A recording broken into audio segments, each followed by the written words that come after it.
Welcome to the Chat with Shu podcast, hosted by Shu Allegra, well-being and belonging consultant, best-selling author, and sought-after speaker.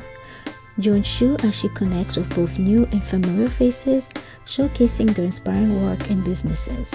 Together, we will explore insightful conversations, practical tips, and valuable resources aimed at fostering individual and collective growth, both personally and professionally. Let's embark on this journey towards greater well-being and belonging together. Hello, everyone. Welcome back to another episode of the Chat with Shu podcast, where I bring you new and old friends. So this is a new friend for me today, to learn more about who they are, what they do, but so that you have more resources for your toolbox, people that can support you in your life so that you can be well, do well, work well, and lead well. So today I have Ron with me. Welcome, Ron. How are you? Yeah, thank you, Chu. It's a pleasure and an honor to be here to share the space with you and to be a new friend, meet a new friend. Yeah, thank you. Welcome me on this platform. So where are you joining us from? I'm actually from Hagerstown, Maryland. Oh, wow. So you're not far from me. Yeah, I'm in Pennsylvania. I'm about 2 hours from Hagerstown, actually. Oh And wow, we just passed through there last week. Literally, we're coming from Williamsburg, Virginia. We passed there, and I've done some work with Hagerstown Community College. I've actually spoken there on mental health as one of their mental health awareness day. So, that's so love, cool. beautiful town, beautiful town. Yeah, Yeah, I would always get people who are that close to me because physically, if you want, like, usually, people are from states like so far, so it's always neat to see someone who's only within a couple hours, so that's nice. So yeah, tell us more about who you are, what you do. I know you also, have a book that came out, but before we get to the book, just as a whole, who is Ron and how do you shine in this world? yeah. Do you want me to just tell you how I came to know I had ADHD or? Yes, go for it. Whatever works for you. This is open dialogue. Whatever you're comfortable sharing. Yeah. Sure. Yeah, like I would say my journey really began when I admitted that I'm an addict Mm, and that I needed help. yeah. I was homeless for the second time in my life, and I actually was working a job, and Mm, I remember being sleeping, waking up on the mall, the National Mall in mm, DC, and just thinking that I need to change my life. It was no, like, the drugs weren't fun anymore. mm, It just, it became a point where I needed to make a change. Um, and that change took a lot, of courage and, um, just a lot of bumping my head along the way. Because, it was freeing, to admit that. I told the place that I was working with that I was going into a rehab, and, you know, um, I didn't know what to expect. I just knew that I couldn't continue to live the way that I was living. And, through that process, I was able to understand that it goes way deeper than the drugs.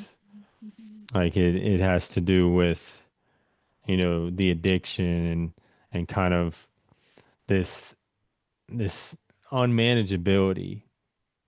They often refer to it as insanity. mm, That, looking at my life, and it took me a while to kind of get that. Like yeah, a lot of these decisions that I made were, if I were to look at anybody else doing them, it was insane.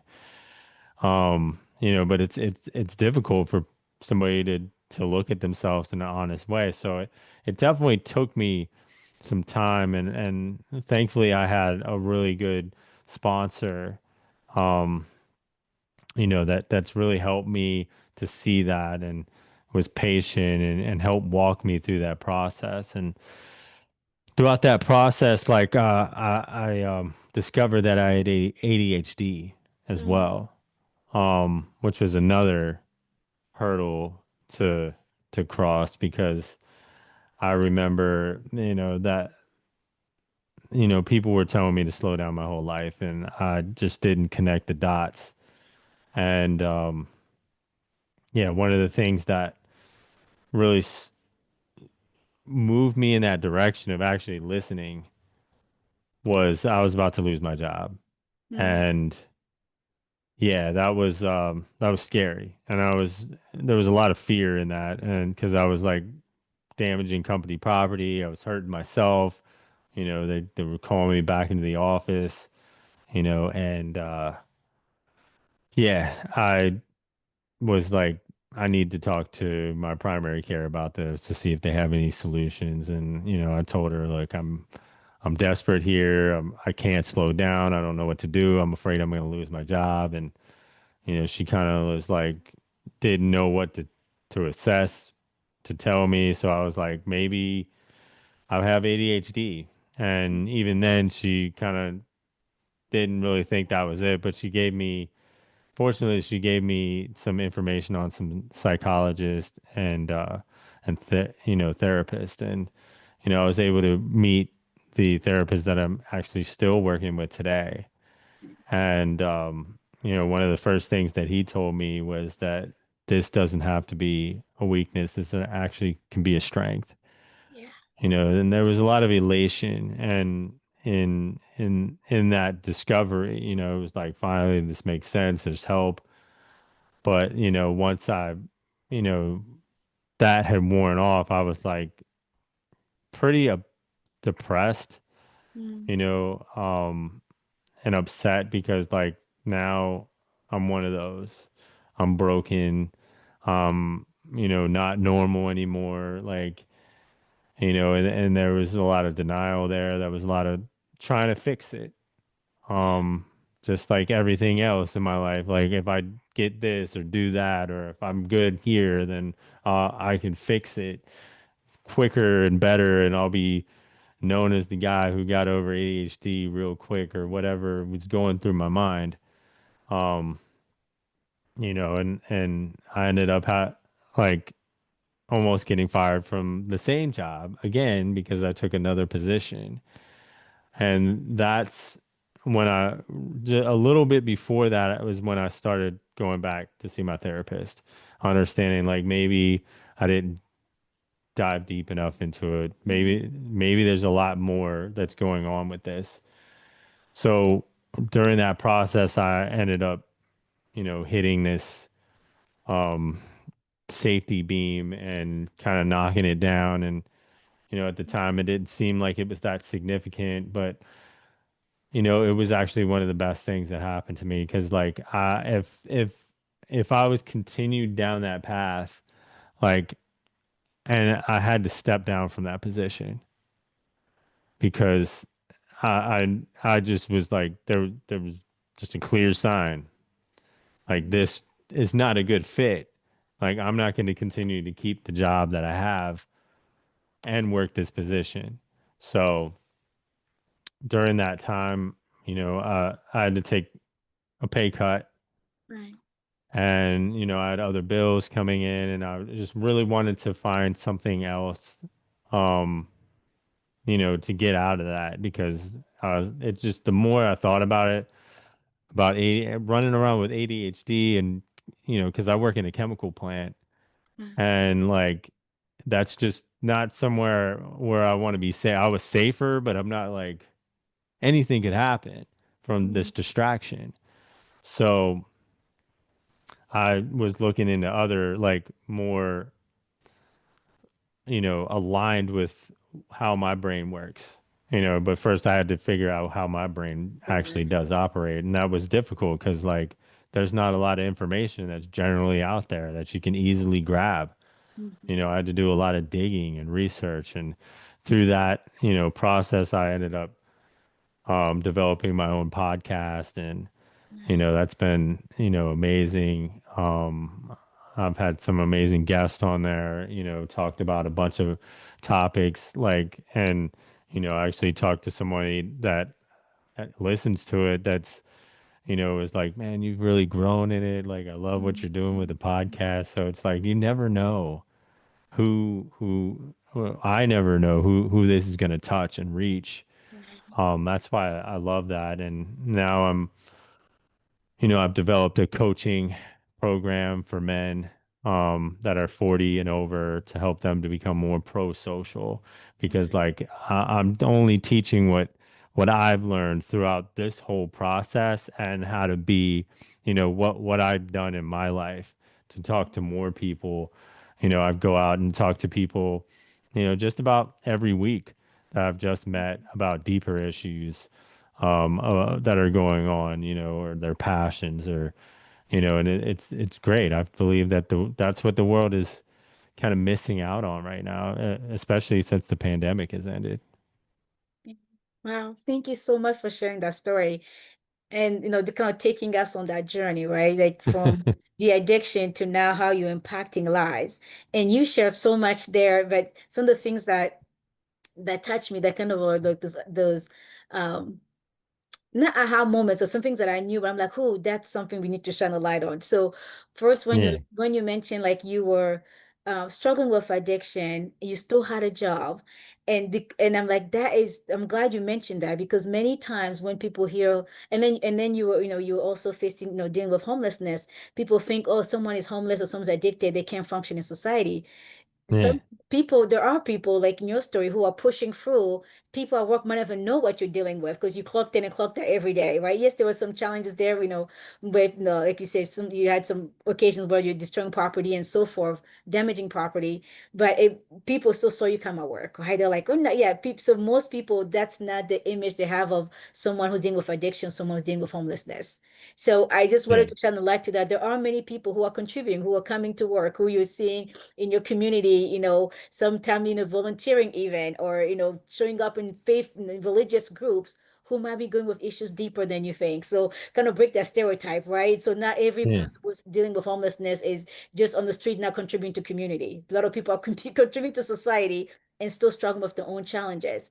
And I also like how you meant like kind of those. I'm grateful that you had a PCP, a family doctor who was willing to give you resources, right? With a psychiatrist, psychologist, therapist, where you could go and explore more. Because yeah, sometimes, many of us don't always know where to go when things are hard with our mental health, with our, the way we're doing life. But it's good to have if you want a hub where your PCP should be the first stop, like, yeah, here's what I'm dealing with. yeah, Where do I go from there, right? Kind of a concierge if you want. Then they can direct you or give you tools to kind of go dig deeper. And you did so much of advocating for yourself. So now, and it didn't even look like advocacy, but for you to go and ask for help from your PCP, that was advocating for yourself. For you to even decide, okay, I need to go back into therapy because I need to dig deeper into what how my brain is working. That's no self-advocacy there too. Then even yeah, when you're like, okay, now that I'm understanding a little more how my brain works, this job is not a good fit for me. That is self-advocacy too. And it might feel like it's a loss, but in the short term, but in the long term, that's a gain because now like you say, you're finding activities and work that align with who you are, right? How your brain operates so that you can succeed at it, but also enjoy it. And I feel like you're walking on eggshells because you don't know what mistake, quote unquote, that might happen again that day. And that takes yeah, strength. Yeah, go ahead. yeah, definitely. I mean, you touched on a lot of things, and I appreciate um, your evaluation of my Mhm. story in such a kind and caring way. But with addiction, it's like it may look like self-advocacy, but it's really, and I do have to do it in a way, but Yeah. I had a lot of people helping me. Like I had a lot of people, saying, "Hey, look, this is maybe what you need to do." And I learned through recovery. Like I never went to my primary care before Mm. that, Do unless that. like Yeah. I was forced to do it. Hmm. Through recovery, I was able to understand the value of my health. I was able to understand that I have high blood pressure. Like I was Hmm. shocked when I first learned that, and I was like, but now I see like why it's more common. Yeah. Actually, the more further along that I've done the research, and with addiction, like it's so connected to that like that trauma. I was That's gonna get why there I too. I Yeah. I I definitely thought long and hard before I wanted to talk publicly about my addiction because, Mhm. in Narcotics Anonymous, we have this like anonymity, and Yeah. usually a lot of people want to protect that because there's a stigma behind saying, "Oh, I'm an addict, I've used Yeah. drugs." And yeah, that's always going to be there. But if we continue to stay silent because, addiction is an epidemic Yes. on so many different levels. It's that trauma. Like you talked about, there's so many people that are continuing to work that are homeless that are so embarrassed about their situation. Like me, like at one point I was living, in an abandoned school Mm. and like or condemned school, and like thinking that was okay. It was incredibly like some of the things I can't even believe I thought was okay. Now like now my life is like I enjoy looking back on that time because it Mm. reminds me of how far I've come. And it Mm. also reminds me of like where I can go back to. Like if Mm. I, easily, if I just pick up another drug or if I just decide not to care anymore. Mm. Um, and that addiction part is like there are so many people that are dealing with that and it comes and you look at them like, oh, they're just a problem. They chose to do this with their life, and like, yeah, they want, we're trying to help them, but they never want the help. But you just don't understand that that's Understand. somebody's son, that's somebody's daughter, that's maybe somebody's father, your brother or sister, and they're just looking for love. They're looking for the love that they never got, or in the beginning of their life. Yeah. It's Yeah. that that knowledge and that understanding only came from because like I wanted to explore addiction and I Mm. wanted to explore my mental health. I don't think you can do one without the other. Right. Like I understand myself, and because I understand myself more, I understand people on at least like if they're doing something that maybe might be out of the norm or like seem hurtful, like they're probably doing that most likely because of some trauma that Mm. they've dealt with that they haven't explored yet. Yeah.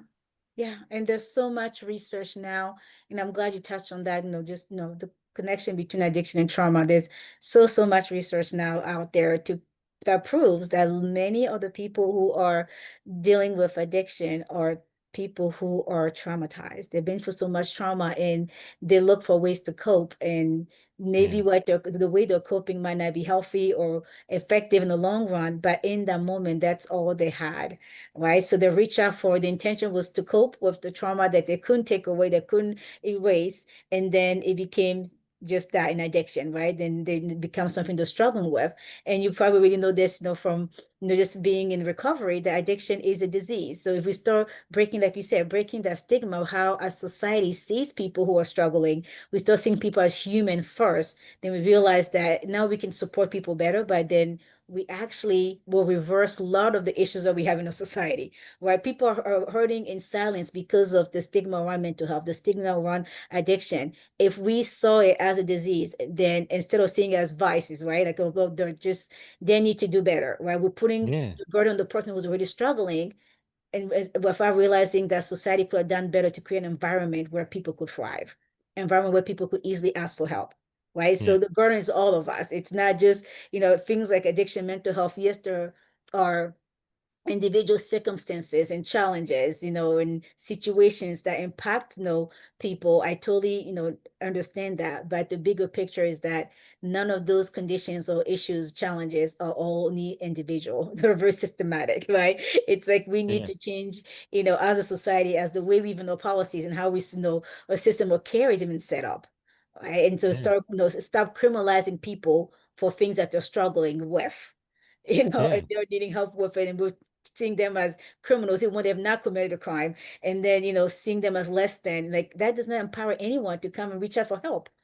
and then people Yeah. go, like I said, into the depression, the anxiety, and then you even discover, even with ADHD, as you mentioned, like you discover that through this journey of, your recovery journey, there are many people who become, addicted per se, or start dealing with addiction because they're trying to not just numb the pain of the trauma, but also trying to self-medicate the ADHD, right? Or the Yeah. anxiety, or the depression, and then it becomes a bigger problem, right? So again, if we really open our eyes and see, Mhm. understand, like you said, if we start to understand or choose to learn, right, to be open to learning more about addiction, learning about these challenges, even homelessness, all of those, and realizing there's a really intersection, if you want, of what happens to the individual with what society does and what society has in place for support, right? And it's not Yeah.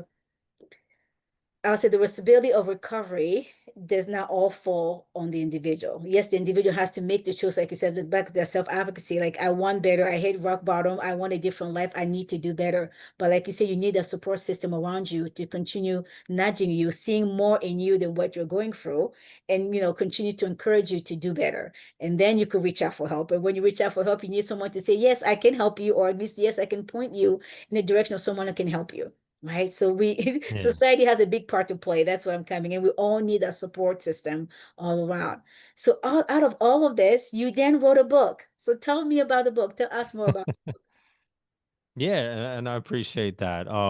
Yeah, it's called the Self-Discovery Journal for adults with ADHD, and that comes from that place of like compassion, that that's all these people really need, is just a little more compassion, and feeling like they're fellow human beings, being treated like we're fellow human living on this earth. And and that idea kind of came from this book that I read by James Baldwin.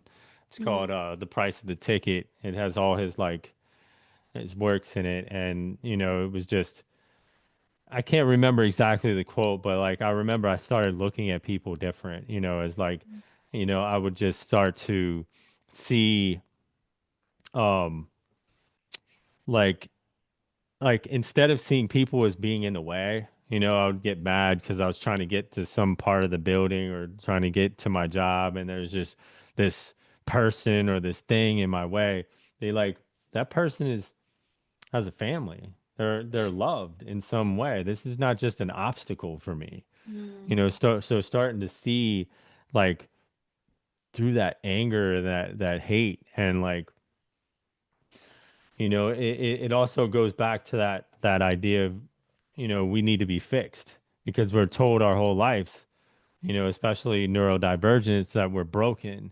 You don't do this right. Why do you do that? How come you're not slowing down? Why are you running around? Like it's all this idea of like we're not good enough, or we're not enough, or whatever that looks like, that right. needs to be fixed. So in order to fix something, that means it's broken. Mm, So it's understanding that idea of like that's why these people like are trying to fix something with, and they don't know how. yeah. Yeah. So that's why I created the journal, was Nice. to start asking. It's all about asking yourself the right questions, Mhm. because unfortunately, you really can't like rely on society, and it's Yeah. not necessarily society's fault. It's the Right. system. System. There you go. And the system's not really, like, a lot of people say it's broken, but I really doubt that it's broken. I think it's working just the way they want it to work. It's working just fine to some people, Not for but for all the people. majority Yeah. of people, it's it's it's it's it's not treating them the right way, and it's really holding everyone back. Mm, The system is flawed, yeah. and it's about asking those questions to yourself. So the only person that you can ever change, and I've learned this in recovery, is yourself. Yeah. I've Yeah. tried to help a lot of different people in the beginning. I thought I was like, yeah, I know everything. Let me go teach people. And like, Mm, I got burned a lot, by, offering people advice when they didn't ask for it, yeah. and If somebody doesn't, sometimes the best way to help an addict is just to let them fall, let them, get brought to rock bottom quicker, because, trying to fix them, trying to help them when they don't want to be helped, Mm, but just understanding them and being there for them when they do ask for help is the most important thing that you can do. So with that journal, like I have a bunch of questions in there that ask deeper, like, um, why does criticism hit harder for certain people? And then, exploring that deeper on like why does that hit deeper, mhm. and where is that coming from? It's allowing yourself to feel those emotions Yeah. that are just coming up. We're and not deny them, not try to, you know, use this positivity to be like, well, you're only supposed to be happy. You're not supposed to be angry. You're not supposed to like, but you're feeling this. like like I'm feeling sad, or I'm feeling upset, or I'm feeling anxious. Mm, Like it's better for me. Like those feelings all my life have only become worse when I've tried to push them down, or I've tried to control them, or I've tried to deny them. When I've was brave enough to allow myself to feel those emotions like depression, and just be okay and sit in it, and just because it's not going anywhere. And just then after that happens, I explore it. Where is this coming from? Why am I feeling this? Sometimes there's a reason, sometimes there is. mhm, And it's usually a story I'm telling myself, like as a narrative. And our brains tell us these things because it's programmed into our subconscious to protect us, from all that trauma that happened when we were just little kids. So that journey of exploration, is the later it comes, the longer it's going to take to get to that core of like that child. And when you start to do that exploration, because you got a scared little kid in mhm, you. I know I do. He's still scared, but he's not as scared. So because mm, he knows I'm gonna sit with him. The responsible grown up version of me is gonna sit with the kid version of me that's still in there and be like, it's okay, we'll work through this. It's okay that you feel that way, or maybe we can work on it. Yeah, yeah, you said something, to yourself that we're trying to work better on. But this is good because it's been a while since you haven't been doing this in a while. So like, okay, we caught one. Good job. Celebrating those things instead of like how my mind used to work and sometimes still does, is like, man, you're an idiot. Like, how could you do mm, that? You're so stupid. You forgot that again. And once I understood how my brain started working, I was like, oh, wow. Like you forgot that. That happened. That just happened. mhm, And it's like it's amazing that it didn't happen more often. So I'm mm, like okay with that, like with that forgetting, because it's like, yeah, I know. And then I'm able to build systems for myself to like make sure that I don't forget as often, or like I know I'm gonna forget. So I'm like, one thing that I do is I make sure I complete a task that I know I'll forget if I'm mm. about to walk away from it, so that I know like it's buttoned up and done. Yeah, yeah. You share so many therapeutic approaches there. Like, and as you're talking, I'm like, yep, yep. That's the stuff that I talk about. That's the stuff I teach on because it's on point and it's true.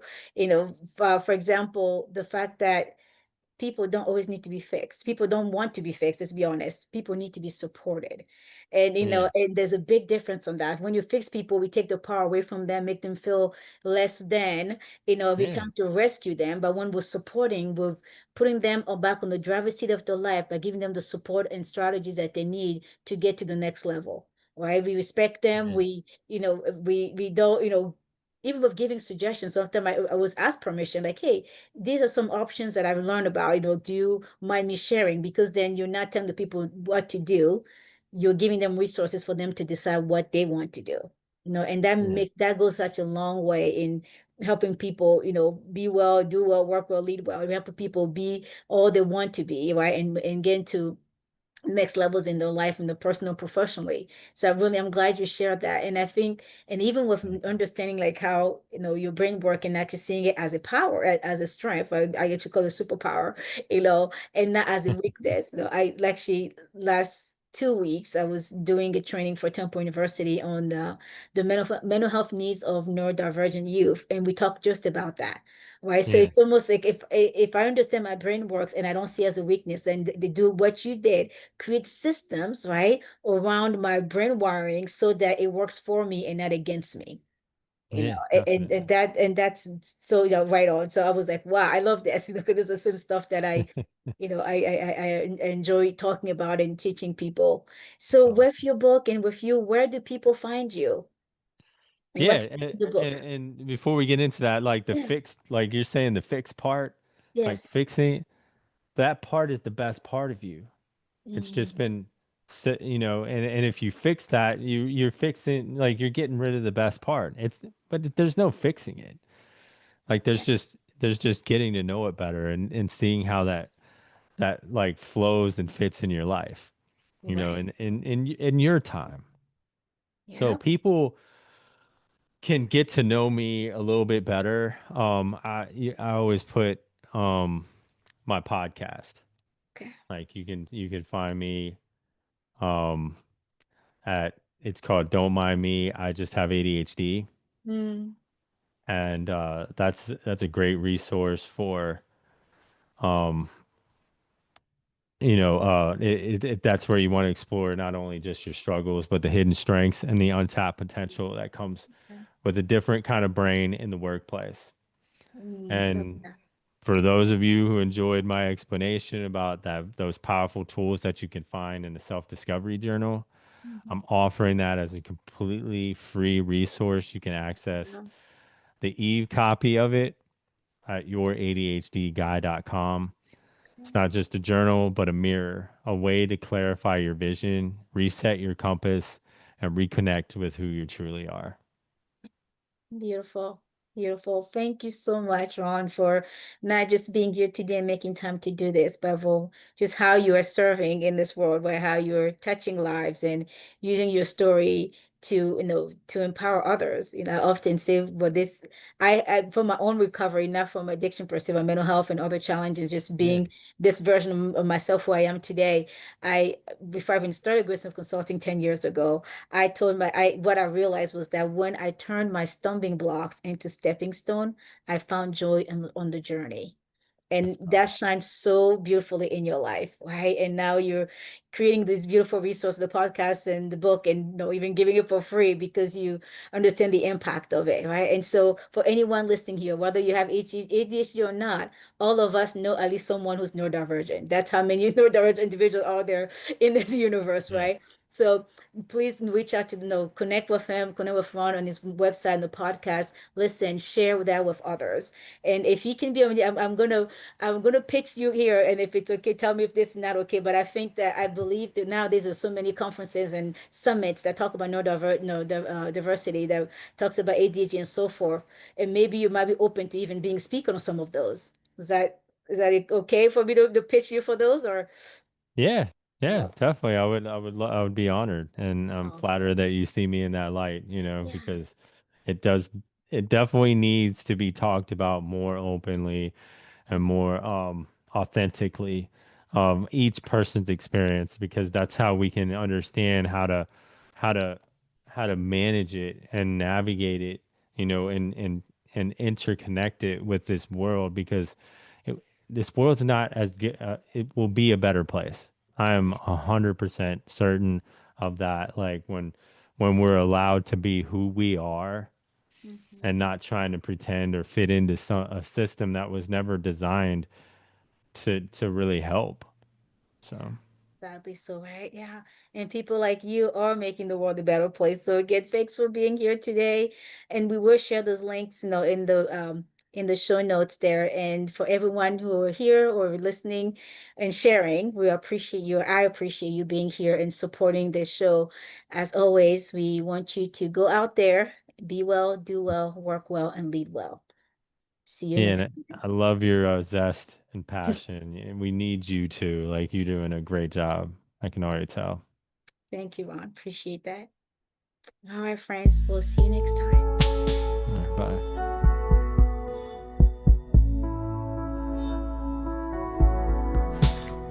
Thank you for tuning in to the Chat with Shu podcast. We hope today's episode inspired and informed you on your journey towards growth. Be sure to subscribe, rate, and leave a review. Follow Shu Allegra on social media to stay updated on upcoming episodes and more resources.